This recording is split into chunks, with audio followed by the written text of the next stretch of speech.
한 세기가 지나갔지만은 지난 세기에 미국의 가장 갑부가 누구냐? 뉴욕에 살고 있는 존 D. 록펠러, 록펠러라고 그러죠. 지금 미국에 3대 부자가 있는데 빌 게이츠, 워런 버핏, 폴 앨런, 이 세 사람의 재산을 합치면은 도상개발국가 43개국의 재산보다 더 많다고 신문에서 내가 읽어본 적이 있어요. 미국의 3대 갑부가 세계 도상국가의 44개, 3개 나라보다도 돈이 더 많대지요. 참 여러분들도 그렇게 부자 돼가지고 돈 걱정 안 해보고 살았으면 굉장히 행복할 것 같지만은 돈 많은 사람이라고 다 행복한 건 아닌 것을 믿으시면 아멘 하시기 바랍니다. 그 당시에 세계에서 가장 부자로 유명했던 존 D. 록펠러가 33살 됐을 때에 최초로 자기 인생에서 100만 불이라고 하는 순수한 이익을 얻은 백만장자가 됐습니다. 지금은 백만장자가 그렇게 커다란 부자로 알려지지 않았지만은 록펠러 당시에는 밀리네어, 백만장자가 엄청 큰 부자였습니다. 10년 후에 43살 때 록펠러는 하루에 100만 불의 순수한 이익을 얻은 백만장자지요. 그래서 세계 최대 부호라고 하는 이름을 갖게 됩니다. 그런데 53살이 되었을 때 억만장자가 되어 세계 최대의 부자라고 했지만은 그는 행복한 삶을 살지 못했다고 합니다. 그는 알로피셔라고 하는 탈모증 비슷한 병이 있었는데 머리카락이 빠지고 눈썹이 빠지고 몸이 초계하게 말라가는 병을 앓고 있었습니다. 그는 어느 날 의사를 찾아갔는데 의사가 이러한 진단을 냈답니다. 이러한 상태로 당신은 1년 이상을 살 수가 없다고. 그 얘기를 들은 그날 밤 그는 잠을 이루지 못하고 굉장히 괴로워했습니다. 그 당시 사업은 너무 잘 돼서 하루에 100만 불씩 벌었다고 합니다. 그 순간 많은 재산이 무슨 의미가 있는가 하면서 허무한 생각이 들었다고 합니다. 밤새 괴로워서 한순간 그는 침대에서 벌컥 일어나서 돈은 아무것도 아니다, 하나님은 모든 것이 되신다 소리를 치면서 그리고 자리에 주저앉아 침대 곁에서 무릎을 꿇고 밤이 새도록 기도를 합니다. 기도와 함께 새벽을 맞이한 록펠러는 인생은 그 다음부터 완전히 변했습니다. 그는 실천하게 됐고 신앙생활을 시작한 지 얼마 지난 후에 교회 하나를 단독으로 지어서 하나님 앞에 바쳤는데 그 교회가 뉴욕에 있는 유명한 리버사이드 교회입니다.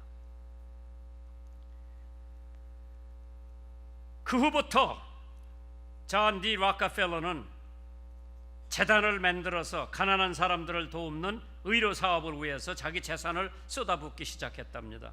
이러한 결단을 내린 직후에 이상하게도 그는 잘 먹기 시작했고 잠도 잘 자게 되었다고 합니다. 그는 평생에 4,928개 교회를 지어줬고 24개의 대학을 세워줬으며 사회에 많은 복지센터를 세웠고 수많은 자선사업을 해서 모든 것을 하나님 앞에 다 헌납버렸습니다. 저 유명한 시카고 대학도 존 D. 록펠러가 지어준 학교입니다. 의사들은 그가 55세를 넘기기 어렵다고 진단을 했지만은 록펠러는 98세까지 살다가 하늘나라로 갔습니다. 록펠러가 이러한 말기에 그렇게 살 수 있었던 것은 그냥 저절로 된 것이 아니라 자기 신앙의 어머니가 돌아가시기 전에 존 D. 록펠러에게 10가지 유언을 남기고 돌아가셨습니다. 그 유언 들어보세요. 첫째 번, 하나님을 친아버지 이상으로 섬겨라. 두 번째, 어머니가 록펠러에게 나누어 준 것이 목사님을 하나님 다음으로 섬겨 그 마음을 상하게 하지 말아라.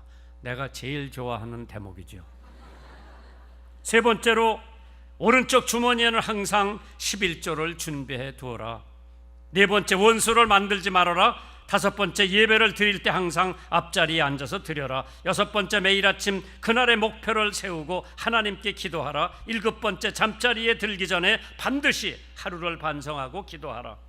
여덟 번째, 남을 도울 수 있다면 힘껏 도와라. 아홉 번째, 주일날에는 꼭 본교회 가서 예배를 드려라. 열 번째, 아침에는 제일 먼저 말씀을 읽어라. 이러한 어머니가 계셨기 때문에 존 디 락커펠러의 재산은 지금 3대가 지나도 그대로 유지하고 있는 것은 하나님의 뜻이요 하나님의 축복인 줄 믿으시면 아멘 하시기 바랍니다.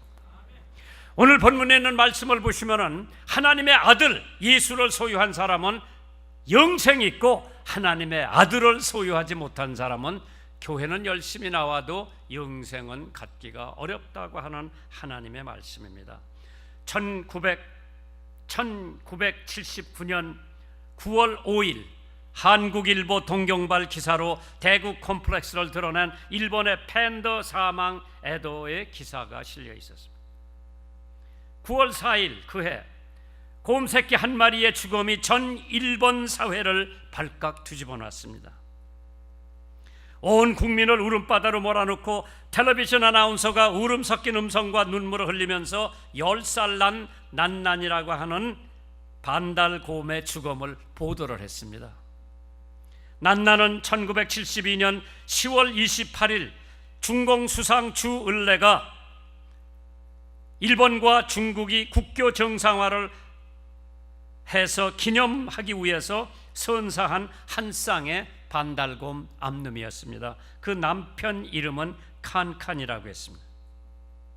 난난이 임신 120일 만에 임신 중독으로 9월 4일 12시 14분에 14명의 의사와 간호사가 지켜보는 가운데 돌아가셨답니다. 다음날 아침 9시부터 300명의 조객이 꽃을 가지고 줄을 섰다. 마치 위대한 영웅이 서거한 것처럼 애도의 뜻을 표했다고 합니다. 인간의 생명을 초계와 이슬같이 알던 일본 사람들이 한 마리의 동물의 죽음이 그 야단 법석을 때린 것을 봤을 때 관동 지진 때에 3,000명의 무고한 한국인을 칼과 창으로 찔러 죽이고도 눈물 한 방울 흘리지 않은 사람들, 경기도 화성군 제암리에 감리교에 불을 질러 29명을 죽이고도 눈물 한 방울 흘리지 않은 일본 사람들이 반달곰 한 마리 죽음에 그 난리를 때리는 것을 봤을 때에 사람의 생명을 초계와 이슬같이 알았던 그 사람들이 성경 말씀을 들여다보면 사람이 온 천하를 얻고도 제 목숨을 잃으면 무엇이 유익하리요? 사람이 무엇을 주고 제 목숨과 바꾸겠느냐고 하는 마태복음 말씀은 하나님은 이 세상의 그 무엇보다도 가장 귀히 여기는 것은 여러분의 생명, 여러분의 영혼, 나의 영생인 줄 믿으시면 아멘 하시기 바랍니다. 도대체 이 예수라고 하는 분이 어떠한 분이기에 그분을 소유한 사람은 영생이 있고 그분을 소유하지 못한 사람은 교회 열심히 나가도 영생을 소유하지 못했다고 하는 말, 도대체 예수라고 하는 분이 어떠한 분인가? 베들레헴 마구간에서 탄생하셨고 33년을 사시면서 장가 한 번 안 갔고요. 노란마지기 바탄병이 없었던 분이고 공중에 나는 새 깃들일 곳이 있고 여우도 굴이 있지만은 인자 하나님의 독생자는 머리 둘 것이 없다고 말씀하신 그분이 얼마나 대단한 분이기에 얼마나 위대한 분이기에 그분을 소유한 사람은 영생을 소유했고 그분을 소유하지 못한 사람은 암만 교회 열심히 나와도 영생을 소유하지 못했다고 하는데 도대체 이 예수라고 하는 분이 어떠한 분인가? 어느 분이 예수님을 이렇게 소개를 해놨습니다. 예수님이 예술가에게는 아름다운 분이 되시고 설계사에게는 머릿돌이 되시고 천문학자에게는 샛별이 되시고 요리사에게는 생명의 떡이 되시고 예수님이 건축자에게는 확실한 기초가 되시고 목수에게는 망치가 되시고 의사에게는 대의원이 되시고 교육가에게는 랍비가 되시고 엔지니어에게는 새로 사는 길이 되시고, 농부에게는 씨가 되시고, 화원사에게는 백합화가 되시고, 지질학자에게는 반석이 되시고, 과수원지기에는 포도나무가 되시고, 보석상에게는 귀중한 보석이 되시고, 변호사에게는 천국의 대변자, 철학자에게는 하나님의 지혜, 화학자에게는 하나님의 능력, 조각자에게는 산돌이 되시고, 학생에게는 영원한 진리가 되시고, 죄인에게는 하나님의 어린 양이 되시고, 군인에게는 대장이 되시고, 전공에게는 빛이 되시고, 음악가에게는 멜로디가 되시고, 목마른 자에게는 생수가 되시고, 나그네에게는 길이 되시고, 신랑에게는 신부가 되시는 이 예수를 소유한 사람은 영생을 소유했고, 예수를 소유하지 못한 사람은 영생이 없다고 했습니다. 세상에서 가장 위대한 왕을 알렉산더 대왕이라고 합니다. 오늘 여러분이 알렉산더 대왕하고 예수님 만왕의 왕하고 한번 비교를 해보시면, 알렉산더 대왕은 왕국에서 태어났고 예수님은 마국간에서 태어나셨어요. 알렉산더 대왕은 왕자로 태어났고 예수님은 목수의 아들로 태어났고요. 알렉산더 대왕은 왕좌에서 고귀한 왕으로 죽었지만 예수님은 십자가에서 조롱받으면서 돌아가셨어요. 알렉산더 대왕은 일생은 위대한 성공으로 보였지만 예수님의 일생은 실패자처럼 보였습니다.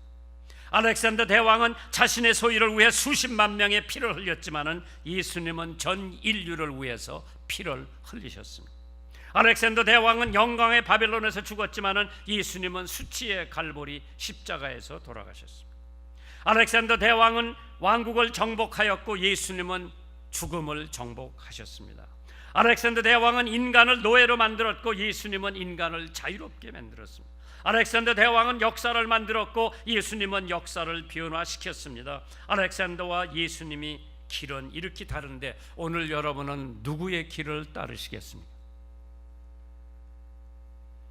누가 말하기를 인생이란 짧으니 비루하게 살지 말아라. 인생은 아침의 이슬과도 같다고 했습니다. 타마스 칼라일이 말하기를 희망이란 무엇이냐? 마치 무지개를 잡으려는 어린아이와 같다고 했습니다. 생명이란 무엇이냐? 해가 쨍쨍이 나는데 바다 위에 녹아가는 얼음장과 같다고 했습니다. 그럼 사람이란 무엇이냐? 부질없이 싸우고 다투고 골래는 어리석은 어린아이와 같다고 했습니다. 인생이란 고난의 길이요, 이를 극복하려다가 죽는 것이 인생이라고 했습니다. 톨스토이가 말하기를 인생의 참된 목적은 영원한 생명을 깨닫는 데 있다고 했습니다.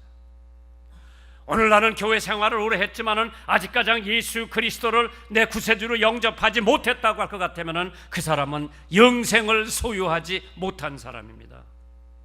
사람이 만일 온 천하를 얻고도 제 목숨을 잃으면 무엇이 유익하리요? 사람이 무엇을 주고 제 생명과 바꾸겠느냐? 하나님이 가장 귀하게 여기는 것은 여러분의 영혼, 여러분의 생명입니다.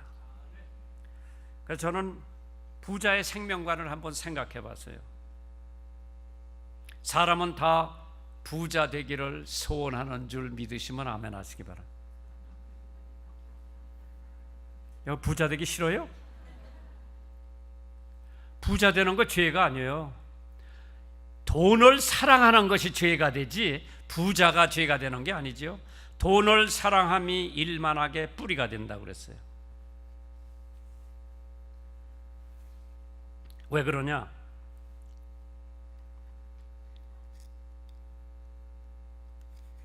이 돈이라고 하는 것은 생활의 수단이지, 이 돈이라고 하는 것은 조금 멀찌감치 있어야 되는데 이렇게 바짝 와 있으면 부모도 안 보이고 교회도 안 보이고 여기 있는 와싱턴도 안 보이고 아무것도 안 보여요.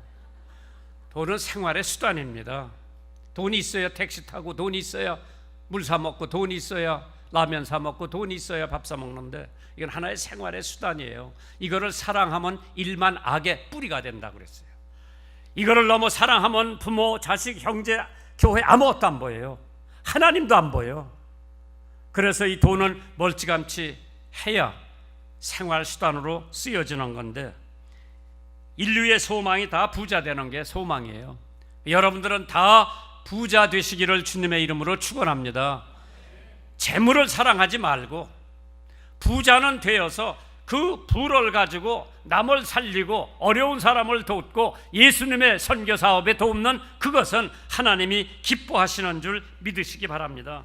그러나 마태복음에 이런 말씀이 있어요. 19장에 부자는 천국에 들어가기가 어렵다고 그랬죠. 못 들어간다고 하지 않았어요. 어렵다고 그랬어요. 왜? 사람이 돈이 많으면요 하나님 멀리합니다. 돈이 적당히 있어야지. 돈이 엄청 많으면요, 내가 잘 아는 한국의 재벌 아들 삼형제가 있는데 재산 때문에 싸움이 나가지고 자기 형, 자기 아버지를 59번을 고발을 했어. 만약 그 집이 돈이 없었으면 고발 사건이 하나도 없을 거예요. 돈을 사랑함이 일만 악의 뿌리가 된다고 그랬어.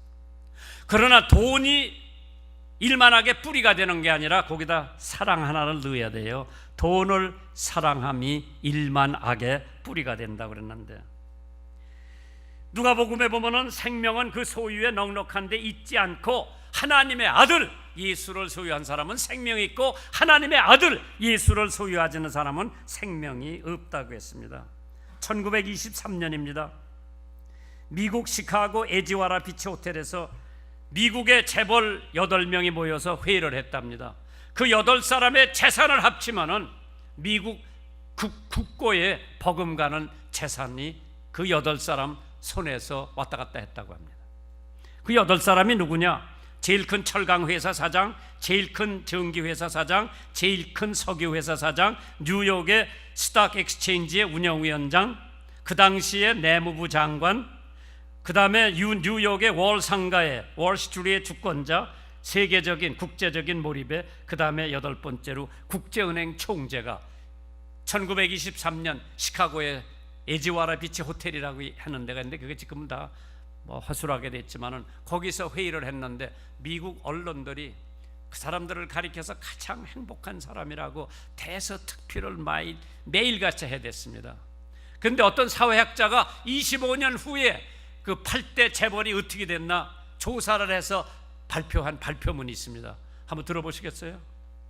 제일 큰 제철 회사 사장이었던 찰스 스왑이라고 하는 사람은 25년 후에 완전히 망해가지고 돈을 꼬가며 살다가 죽었다고 했습니다. 제일 큰 전기회사 일렉트릭 컴퍼니의 세뮤얼 인서라고 하는 사장도 25년 후에 완전히 실패해가지고 외국에 망명해 돈 떨어져 세상을 떠났다고 기록이 되어 있습니다. 제일 큰 석유회사 사장 하월 합슨도 죽었고, 뉴욕 스탁 엑스체인지의 리처드 웬리는 사업에 실패하니까 정신이 획 돌아가지고 정신병원에서 세상을 떠났다고 기록이 되어 있고, 그 당시에 내무장관 하링 29대 대통령 밑에서 내무장관을 하다가 10만 불 $100,000 뇌물로 받아가지고 그게 걸려가지고 감옥소에서 다 죽게 되니까 전직 장관 예우 대우로 집이나 나가 죽으라고 그래서 집이 나가 죽었어요. 25년 후에. 6번째로 월스트리트 가장 최고 책임자였던 제시 레버모도 자살을 했고, 국제 몰입의 아이번 크레이거도 자살을 했고, 국제은행 총재 리언 프레이서도 자살을 했다고 했습니다. 그 재산가 8명의 재산이 25년을 못 갔습니다. 생명은 그 소유에 넉넉한 데 있는 것이 아니라 하나님의 아들 예수를 소유한 사람은 생명이 있고 하나님의 아들을 소유하지 못한 사람은 생명이 없다고 그랬습니다. 누가복음에 부자 4사람이 나옵니다. 누가복음 12장에 농사짓는 부자가 있었죠. 소출이 얼마나 많이 나왔는지 자기 창고에다 넣을 수가 없어요. 창고를 헐고 더 창고를 더 크게 지어서 거기다 다 갖다 쌓아놓고 자기가 뭐라고 그런 거니, 야, 곡식도 많고 재산도 많고 편안하게 살다가 그때 하나님께서 오늘 저녁에 내가 내 영혼을 데려가면 이 재산 다 누구 것이 되겠느냐 한탄하시면서 하신 말씀이 누가복음 12장에 나오는 그 부자에 대한 얘기입니다. 두 번째 부자가 누구냐? 누가복음 16장에 나오는 부자가 하나 있었어요. 청년이에요. 청년이 어떻게 그렇게 부자가 됐나? 뭐 성경에는 언급이 안 돼 있지만 내가 보기에는 아버지의 유산을 받은 것 같아요. 예수를 찾아와서 예수 선생님, 내가 어떻게 해야 영생을 얻을 수 있습니까? 구원을 받을 수 있습니까? 물어보니까 예수님께서 십계명 지키라고 그랬죠. 그 청년이 자신 있게 저는 어려서부터 그걸 다 지켰습니다. 근데 뭐가 부족합니까? 하니까 네가 집에 돌아가서 있는 재산 다 팔아서 나눠주고 나를 따라오라 그럴 때 슬프게 예수님 곁을 떠났다고 그랬어요. 왜? 재산이 많기 때문에. 세 번째 부자가 누굽니까? 누가복음 18장에 나오는 거지와 나사로라고 하는 예화가 있죠. 나사로는 매일같이 파티를 했다고 그랬습니다. 나사로 거지는 상에서 떨어지는 것을 주워 먹고 헌데가 부스럼이 다 났다고 했습니다. 그런데 두 사람이 다 죽었대요. 하나는 천국 가고 하나는 지옥 갔는데, 지옥 간 그 부자 나사로가 우러러보면서 아브라함에게 나 여기서 너무 뜨거우니 그 거지 나사로를 보내서 손가락에다 물방울을 해서 내 혀 좀 식혀달라고 애원을 했을 때 거기하고 여기는 구렁텅이가 있어서 가지도 못하고 오지도 못한다 그러니까 뭐라고 그러는지 아십니까? 저에게 형제 5이 있는데 그 거지를 거기 보내서 내 형제들도 이곳에 오지 않게 가서 전해달라고 그랬어요. 마지막 네 번째 부자가 19장에 나오는 삭개오예요. 삭개오는 키가 작다고 그랬죠. 예수님이 여리고에 오신다고 소문이 나니까 예수님을 한번 꼭 봤으면 해서 가보니까 사람들이 너무 많이 모여가지고 옹신할 수 없을 정도로 사람이 많이 모여서 삭개오 키가 작으니까 그 사람 너머로 예수를 볼 수가 없으니까 뽕나무에 기어 올라가서 예수님 오시기를 기다리고 있었어요. 예수님이 여리고성에 들어오셔서 뽕나무를 향해 갑니다. 나사로를 보시더니 나사로야 내려오너라 하니까 급히 내려왔다고 그랬어요. 그러면서 회개를 합니다. 내가 남의 것을 퇴색한 일이 있으면 제가 4배를 갚아주겠습니다. 그때 예수님께서 이 집에 복음이 들어왔다고 그랬죠. 자기 집에 가서 대접을 받고 그 집이 다 예수를 믿었다고 했어요. 삭개오. 그 내가 좋아하는 삭개오가 키가 나보다 좀 작았을 거예요. 그 뽕나무 에 올라갔지. 예수 보기에 갈망하는 그 마음, 주님이 그걸 아시고 삭개오야 내려오너라. 나 그 성경을 읽을 때마다 야, 참 예수님이 한 번도 만나보지 않은 삭개오의 이름을 어떻게 그렇게 잘 아시나. 그러나 내가 성경을 보면서 우리 머리카락 숫자도 다 알고 계신 하나님께서, 우리 눈썹의 수를 다 아시는 그 하나님께서 삭개오의 이름을 모를 리가 없죠. 하나님께서 우리가 태어나기 전에 이미 하나님은 나를 알고 계셨어요.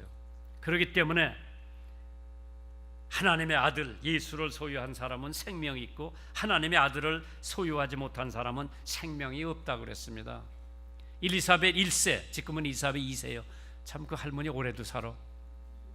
그 엘리사벳 1세가 대영 제국에 해가 사라지지 않는다고 그랬죠. Sun never set on the Great Britain Empire. 왜? 가나다도 식민지, 인도도 식민지, 아프리카도 식민지가 있고 남미에도 뭐 식민지가 없는 데가 없기 때문에 영국에선 해가 지지 않는다고 외치면서 그 엘리사벳 여왕 옷장에는 옷이 3,000벌이 걸려 있습니다. 하루에 한 벌씩 바꿔 입어도 10년 입을 옷이 걸려 있었죠. 그가 죽는 마당에 뭐라고 그랬는지 아십니까?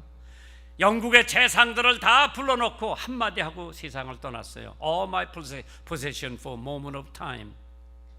내가 가지고 있는 모든 재산을 다 줄게. 나한테 잠깐만의 시간을 달라고 그랬어요. 사람의 생명은 하나님에게 있습니다. 하나님의 아들 예수를 소유한 사람은 생명이 있고 하나님의 아들 예수를 소유하지 못한 사람은 생명이 없다고 했습니다.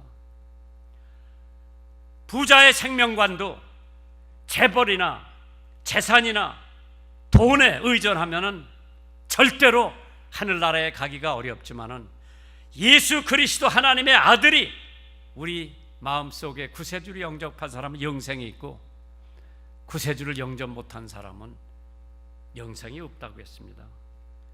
두 번째로 저는 탕자의 생명관을 한번 생각해 봤어요. 누가복음 15장에 나가는 탕자. 하루는 둘째가 와서 아버지한테 나의 돌아올 재산 목 분깃을 달라고 그러니까 아버지가 다 계산해서 둘째 아들에게 줬죠. 자기 동네는 시시하니까 먼 나라에 가서 허랑방탕하게 거기서 생활을 하다가 객지에서 돈 다 떨어지니까 사람이 형편이 없어집니다. 그래서 흉년이 들었죠. 이거는 하나님의 때입니다. 흉년이 들어서 돼지 먹는 주염 열매라도 자기 배를 채우려고 직장 하나 얻은 게 돼지 먹이는 직장을 얻었는데 흉년이 들으니까 사람 먹을 것도 없는데 돼지에게 먹을 것이 있을 리가 없습니다. 그래서 그는 돼지 어릿간 옆에서 생각을 합니다. 참 사람은 생각하는 동물이라고 그랬죠. 생각하는 갈대라고 그랬어. 생각을 해보니까 배고픈 사람 생각나는 거는 밥밖에 없어요. 아버지 밥상이 눈앞에 선합니다.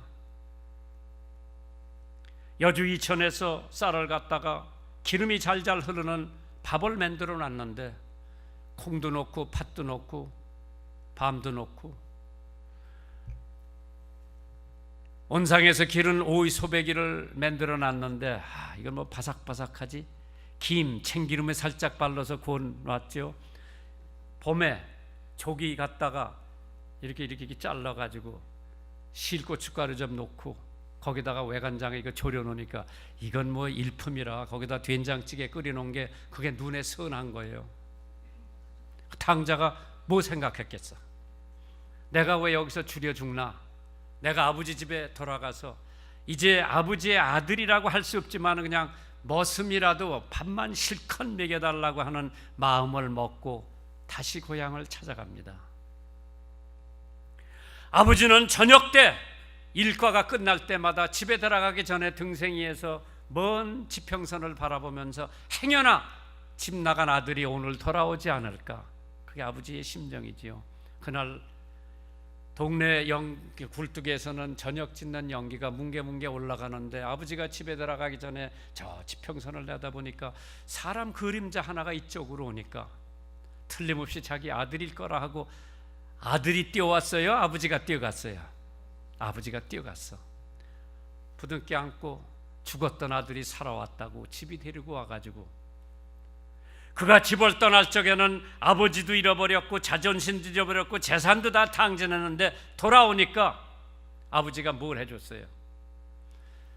새옷 한 벌 갖다 입혀라, 손가락에 가락지를 끼워라, 구두를 신겨, 새 신발을 신겨라, 살찐 송아지를 잡아라, 우리가 파티를 하자.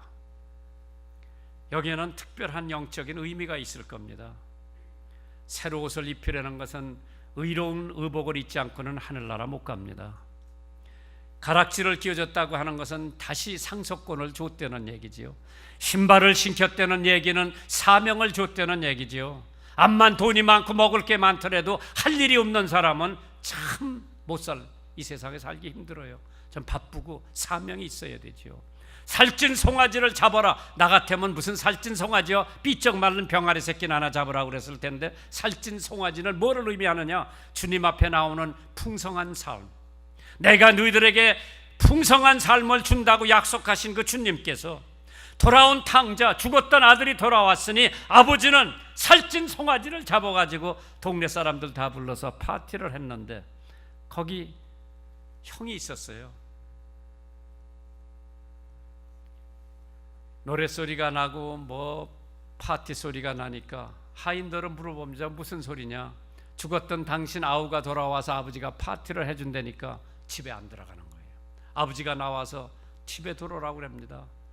아버지 장기하고 재산을 다 탕진한 아들을 위해서는 파티를 해주고 저는 일생 동안 아버지와 함께 열심히 일했는데 염소 새끼 한 마리 안 잡아줘서 자기는 화가 나서 안 들어간다고 그랬을 때 아버지가 뭐라고 그랬어요? 내 것이다 네 것이고 네 것이다 내 것인데 들어와라. 오늘 여러분은 어디 해당돼요? 아버지 편이에요? 동생 편이에요? 형 편이에요? 생명이 어디 있느냐? 비록 재산을 다 탕진하고 나쁜 짓을 다 하고 돌아다녔지만은 아버지 품으로 다시 돌아왔을 때 아버지가 아무것도 물어보지 않았어요. 재산 어떻게 돼? 안 물어봤어요. 누구하고 무슨 짓 안 물어봤어요. 죄를 얼마나 졌나 안 물어봤어요. 오자마자 그 아들을 포옹을 하고 입을 맞추고 가정에 데려 들어와서 새 옷을 입히고 가락지를 끼워주고 신발을 신기고 살찐 송아지를 잡아서 파티를 해준 그 아버지가 바로 우리 하나님을 연상케 하는 누가복음 15장의 탕자의 비유입니다. 여러분과 나는 이 험한 세상에서 살다가 보니까 본의 아니게 거짓말도 했죠. 본의 아니게 사람 속이기도 했습니다. 본의 아니게 남 질투도 했습니다. 남 시기도 했습니다. 그러나 그런 죄의 모든 거 다 잊어버리고 하나님 아버지 앞으로 오기만 하면 하나님께서 나를 받아주신다고 하는 하나님의 말씀이 바로 누가복음 15장. 그는 회복을 했죠. 잃어버렸던 아버지, 잃어버렸던 재산, 잃어버렸던 사명 다시 찾게 되었습니다. 한번 생각해 보세요. 하나님의 인생관이 어떠한 인생관인가 한번 생각해 보세요. 욥이라고 하는 사람이 있었습니다. 대저 나를 믿는 자는 생명을 얻고 여호와께 은총을 얻을 것임이니라. 그러나 나를 잃은 자는 자기 영혼을 해하는 자라. 무릇 나를 미워하는 자는 사망을 사랑하는 자라고 했습니다. 내가 모태에서 적신이로 왔다가 적신이로 돌아갈지라. 주신 자도 여호와시요 취하시는 자도 여호와시라. 여호와의 이름이 찬송을 받을지어다. 네, 요 예화 하나 하고 끝마칠게요. 하루는 동아일보에 이런 기사가 실려 있었습니다.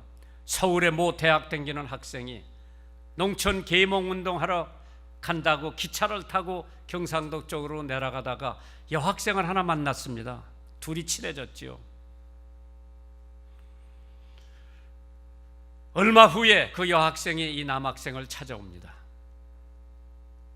나는 임신 3개월인데 어떻게 했으면 좋겠어요. 청천벼락 같은 뉴스지요. 이 남학생이 그 여학생을 데리고 수원 팔달산으로 데리고 올라갑니다.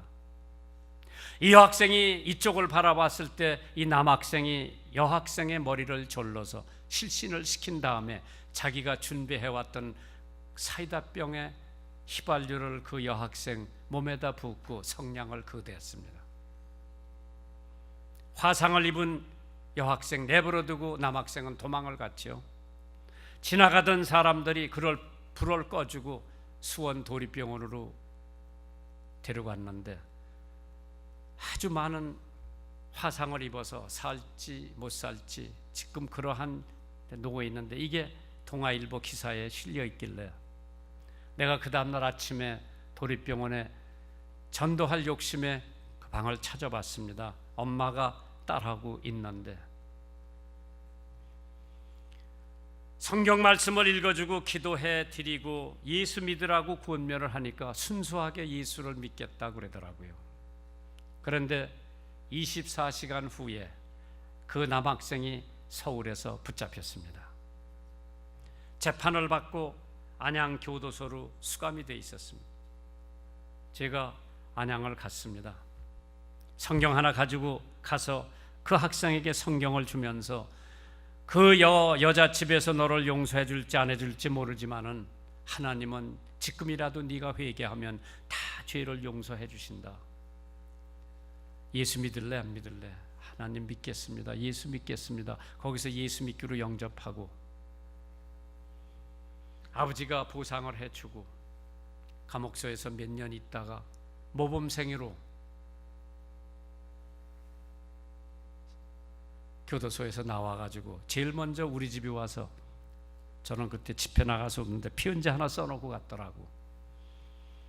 목사님이 교도소에 찾아주셔서 예수 믿으라고 구원면을 해서 제가 예수 믿고 모범 죄수로서 석방이 돼서 제일 먼저 목사님 찾아와서 인사드리는데 안 계셔서 편지 남겨놓고 갑니다.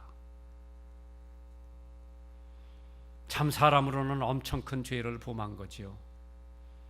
그러나 그 여잣집에서도 용서해 주고 하나님께서도 그 청년을 용서해 주시고 교도소에서 열심히 신앙생활 하다가 출소가 돼가지고 올바른 신앙생활 하는 것을 봤을 때에 이전에 방탕하게 지날 때 교만하여 마음대로 고집하던 이 죄인 사하소서, 내 지은 죄 다 기억 마시고 주 뜻대로 늘 주장합소서. 하나님께서 그 아들이 있는 자에게는 생명이 있고 그 아들이 없는 자에게는 생명이 없다고 했으니 오늘 여러분들이 교회는 오래 나왔지만은 아직 가장 예수 그리스도를 개인의 구세주로 영접하시지 못하고 인격적인 예수님을 만나지 못했다면 오늘 이 시간에 예수 그리스도를 개인의 구세주로 영접하시고 영생을 소유하면은 여러분들은 이 생을 마치면은 하늘나라에서 영원히 하나님과 주님과 함께 생활하실 줄 믿으시기를 주님의 이름으로 축원합니다.